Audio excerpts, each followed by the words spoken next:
All right, well, Laszlo Birinyi has called out his fellow market strategists. He says much of their work on the market is, quote, incorrect, incomplete, and misleading. Laszlo Birinyi, president and founder of Birinyi Associates, joins us now live over the phone to discuss his recent report. So, Laszlo, good to have you back on Bloomberg. So, who are you talking about? What do they have wrong?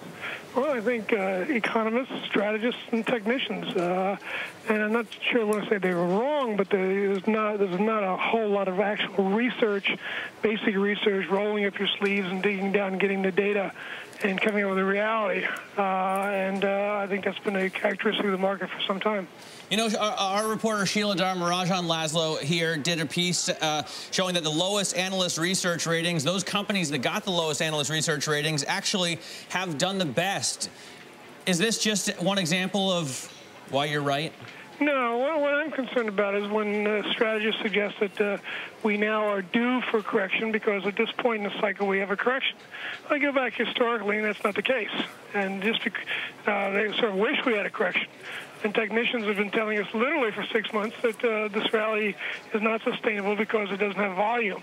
And first of all, I would contend that if you go back historically, you find that volume is not necessarily a significant ingredient of most bull markets. And in situation after situation, we find this to be the case, that if you drill down, push back, a lot of what seems to be conventionally correct really doesn't hold up to scrutiny. So you don't think that we'll have any kind of correction here? I mean, not even a 10% drop before we run back higher? We could have a correction tomorrow. It could have started the other day. But we don't have to. You can't historically show me that we need to, at this point, wipe the decks or whatever. The 2003 rally went 5 years without a 10% correction. Again, we could have one, but to argue that we must have one or that it's characteristic is not true. All right, hey, Laszlo, you also argue in your note that, your concern not limited to Wall Street. You say we increasingly find the financial press to be more pliant and accommodating and less penetrating. So do you feel like we're all just kind of missing a lot? I think that in terms of the press, there's an acceptance of somebody. I mean, the gentleman who's the chief mucky-muck for a major brokerage firm, we just assume that he's done his homework. But we find that that often is not the case, that Wall Street does a lot more marketing than it does markets. And I mean, one of the points we talk about is rotation, and there's a contention that there's some sort of rotational process. But again, if you go back historically, it's virtually non-existent. All right, but if you have done your homework here, Laszlo, and I'm assuming that you have, where are the markets going? I mean, where do we get at year end? Where are we by the middle of next year? Well, one of my points is you have to understand the nature of the day's market.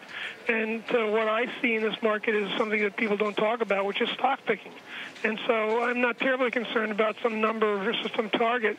I think this is a market you play by getting the right stocks and picking the winners. And whether the market goes to 11.27 or whatever, it doesn't matter to me. The important thing is that our clients get good investment ingredients and good ideas. And for a longer-term perspective, we've argued that this market has a lot of similarities structurally to 1982, which means we could carry on for another couple of years. All right, interesting to note. Hey, Laszlo, thank you so much. Laszlo Birinyi, everyone, joining us on the phone.